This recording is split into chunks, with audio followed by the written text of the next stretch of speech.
শুক্রবার পূর্ব বর্ধমান জেলার মেমারি ২ নম্বর ব্লকের সমষ্টি উন্নয়ন আধিকারিকের দপ্তরে সিআইটিইউর পক্ষ থেকে ৬ দফা দাবি জানিয়ে স্মারকলিপি জমা দেওয়া হয়। তাদের দাবিগুলির মধ্যে অন্যতম হল গর্ভবতী ও প্রসূতি মায়েদের অর্ধেক ডিম দেয়া যাবে না, অঙ্গনওয়াড়ি কেন্দ্রগুলিতে গর্ভবতী প্রসূতি এবং শিশুদের জন্য যে খাবারের ব্যবস্থা করা হয়েছে সেখানে পর্যাপ্ত সবজি থাকে না বলে অভিযোগ করা হয়।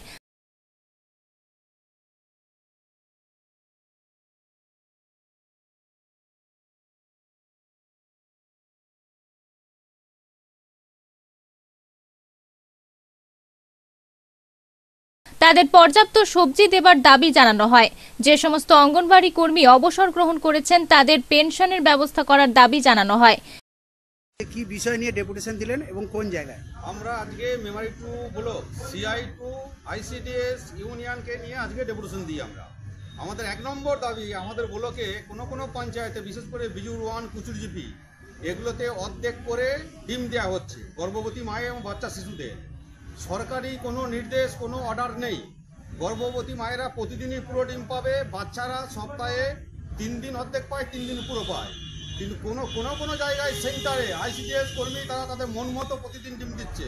আমরা তার বিরুদ্ধেই আজকে বিডিও সাহেবের কাছে দাবি জানিয়েছি, এটা করা যাবে না। প্রত্যেক দিনই পুরো ডিম দিতে হবে।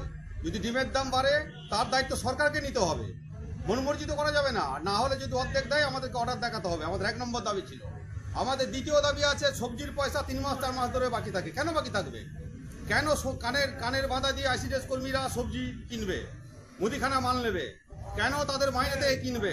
সরকারকে প্রতি মাসের জন্য হচ্ছে টাকা দিতে হবে। আমরা 2 নম্বর দাবি রেখেছি। আমরা 3 নম্বর দাবিতে বলেছি যে একজন ICDS কর্মী একাধিক সেন্টারে তারা দায়িত্ব পালন করে, বাচ্চাদের পড়াশোনা হয় না, আর নিয়োগ করতে হবে এবং প্রতি সেন্টারে যাতে সহায়িকা কর্মী থাকে, পড়াশোনা হয়, তার ব্যবস্থা করতে হবে। আমাদের 5 নম্বর দাবি।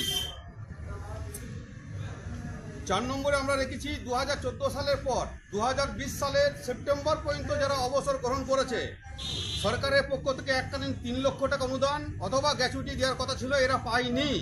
14 থেকে 20 সেপ্টেম্বর প্রতি যারা করেছে, কিন্তু 20 সালের 30 সেপ্টেম্বরের পরে যারা অবসর গ্রহণ করছে তারা টাকা পাচ্ছে। আমরা আমাদের সংগঠন ICDS ইউনিয়ন তারা হাইকোর্ট করেছিল, সুপ্রিম কোর্ট করেছিল, সেখান থেকে অর্ডার পায় এদের এককালীন 3 লক্ষ টাকা দিতে হবে। আমরা মাননীয় বিডিও সাহেবকে দাবি জানিয়েছি আজকে। এবং সকল কর্মীদের স্মার্টফোন দেওয়ার কথা কেন্দ্র সরকার টাকা দিয়ে দিয়েছে, এখনো তারা হাতে পায়নি। জ্বালানি স্মার্টফোন এগুলো দ্রুত হয়ে সমস্যার সমাধান করতে হবে। উনি কি বললেন?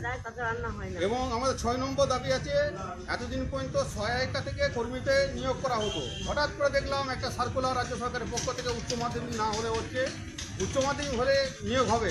আগে ছিল মাধ্যমিক পাস। আমরা বলেছি না, মাধ্যমিক পাসেই নিয়োগ করতে হবে। এই বিষয়েও আমাদের CI2 ICDS CI2 অনুমোদিত ICDS ইউনিয়ন তারা হাইকোর্ট করেছিল, আমরা ডিগ্রি পেয়েছি। বিডিও সাহেবও বলেছে না, মাধ্যমিক পাসেই নিয়োগ হবে। আমাদের দাবির সাথে বিডিও সাহেব সহমত পোষণ করেছেন। তিনি বলেছেন সরকারের কাছে পাঠিয়ে দেবেন আমাদের যা দাবি। এই কর্মসূচিতে উপস্থিত ছিলেন সিআইটিইউর মেমারি 2 নম্বর এরিয়া কমিটির সম্পাদক সুদেব ঘোষ, তাপস বসু সহ অন্যান্য ব্যক্তিবর্গ।